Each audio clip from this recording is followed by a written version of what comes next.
Hey there. Today we're going to learn how to divide decimals or divide problems with decimals in them. And there's a few different ways that you might see that set up. So we're going to look at a few. We're going to look at a few of them. So let's start with the problem 321 divided by 5. You'll notice that this problem doesn't actually have any decimals in it to start with. Let's go ahead and divide normally as we would. So 5 goes into 3 0 times. 5 goes into 32 6 times. 6 times 5 is 30. And when I subtract, there's 2 left over. Bring down your 1. 5 goes into 21 4 times. 4 times 5 is 20. And when I subtract, there's 1 left over. Now typically, in your division problems, this is where you would stop. You would bring that 1 up as a remainder, and my answer would be 64 remainder 1. However, there's another answer that you can continue to find if you continue the problem. And the way that I'm going to do that is I'm going to extend this number, 321, by more digits. And I'm going to do that by annexing zeros. Now, if I annex a 0, you'll notice that it's no longer 321 anymore. Now it's 3,210. And that's a problem because that's not what I was originally dividing by. However, if I annex a decimal point in between the ones place and the 0, I see that this now is the same number. 321.0 is the same as 321. But the addition of another digit allows me to continue the problem. So I'm going to bring my 0 down, and now 5 goes into 10 2 times. 2 times 5 is 10, and there's nothing left over. Now, if I have a decimal point here in my problem, I need to also move that decimal point up into my answer, and I'm going to move it directly above the place that it was in the problem. So my answer here would be 64 2/10. Let's take a look at another example. In this example, we have 4 14 hundredths divided by 3. And here we see a decimal already in our problem. So when we see a decimal that's already in our problem before we start to divide, I want to go ahead and, just like in the last problem, move that decimal up so that it's already in my answer. So as I begin dividing, my decimal point is already going to be established. So 3 goes into 4 one time.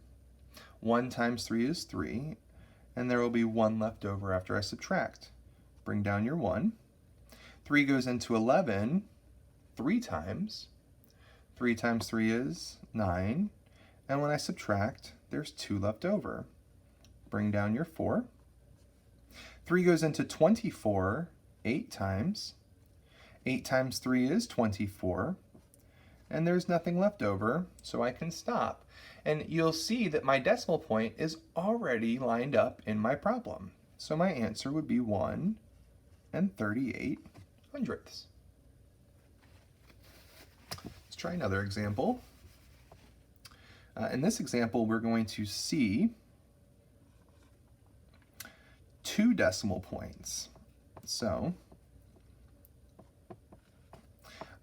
this problem is 3 24 hundredths divided by 1 2/10. Now, before I start dividing, I need to establish a whole number over here.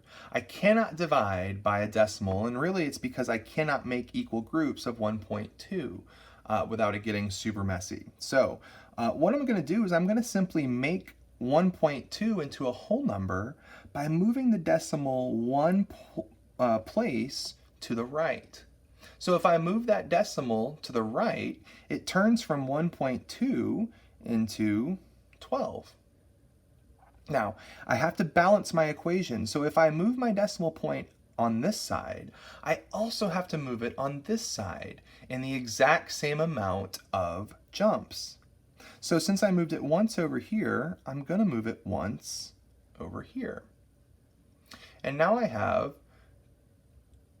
32 and 4/10. Now I have a whole number over on my divisor, and I have a decimal here, so I'm going to move my decimal point into my answer and divide as I normally would. 12 goes into 3 0 times. It goes into 32 2 times. 2 times 12 is 24. I cannot subtract 4 from 2, so I borrow, and that becomes 12 minus 4, which is 8, and nothing left over there. Bring down your 4. 12 goes into 84 7 times. 7 times 12 is 84. And when I subtract, there's nothing left over. So my answer would be 2 7/10. Let's do one more example with 2 decimals. In this case, we're going to do 128 divided by, actually we're going to do 1.28 divided by 5/100ths.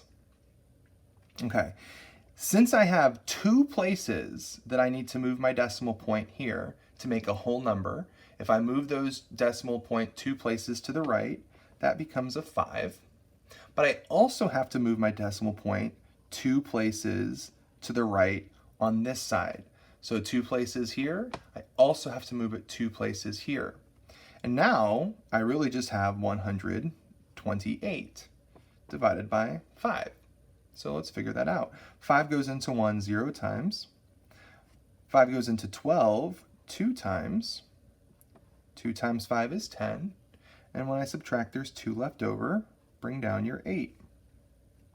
5 goes into 28 5 times. 5 times 5 is 25. And when I subtract, there's 3 left over. Now again, since I don't want to end on a remainder, I can annex a decimal and I can annex a 0 in my problem. I have not changed my value at all. I've just simply added another place that I can continue dividing from. So since I annexed a decimal here, I need to also annex a decimal right above it in my problem or in my answer. And then bring down your 0. 5 goes into 30 6 times. 6 times 5 is 30, and we have nothing left over. So my answer would be 25 6/10.